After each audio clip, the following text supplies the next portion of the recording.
2025 সালের প্রায় 9 মাস পার হয়ে গেছে। এখন অক্টোবর। সময়ের ক্যালেন্ডারে বদলাচ্ছে প্রতিদিন, অথচ আমরা বুঝতেই পারি না কবে যে দিনগুলো মাসে আর মাসগুলো বছরে গড়িয়ে যায়। জীবন যেন এক অদৃশ্য স্রোতের মতো, যার নিঃশব্দে আমাদের ভাসিয়ে নিয়ে যাচ্ছে ভবিষ্যতের দিকে। মির্জা গালিব একটা কথা বলেছিলেন, জীবন বড়ই বিচিত্র, সন্ধ্যা কাটে না অথচ দিব্যি বছর কেটে যায়।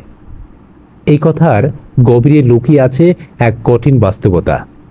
যখন মন ভরা ক্লান্ত থাকে, তখন একটি সন্ধ্যা যেন পার হয় না, ঘড়ির কাঁটা যেন স্থির হয়ে থাকে, কিন্তু সেই একই জীবনে বছরগুলো কখন যে নিঃশব্দে হারিয়ে যায় তা আমরা টেরই পাই না।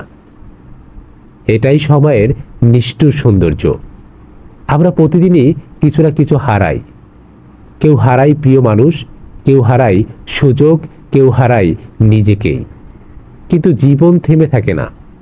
সময় যেন এক অবিরাম নদী, যার স্রোত আমাদের এগিয়ে নিয়ে যায়, চাই বা না চাই।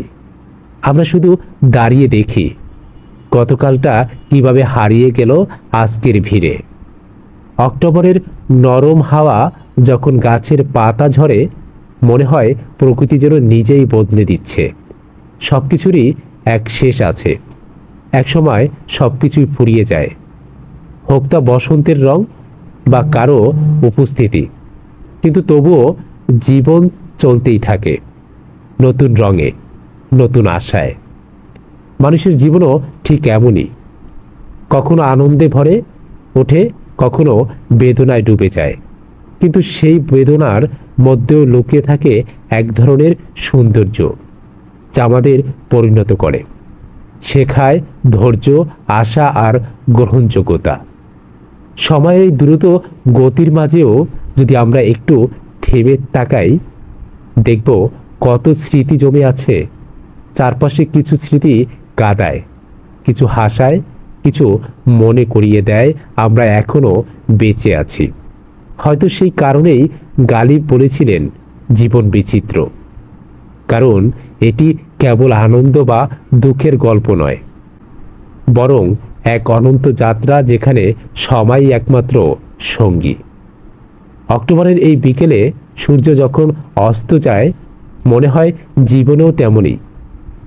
প্রতিদিন একটু একটু করে হারিয়ে যাচ্ছে আলো, কিন্তু সেই অন্ধকারের ভেতরেও নতুন দিনের প্রত্যাশায় লুকিয়ে আছে। সময় যায়, বছর পুরায়, কিন্তু জীবনের গল্প থামে না। হয়তো এটাই জীবনের সবচেয়ে বড় রহস্য, সন্ধ্যা কাটে না অথচ জীবনই কেটে যায়।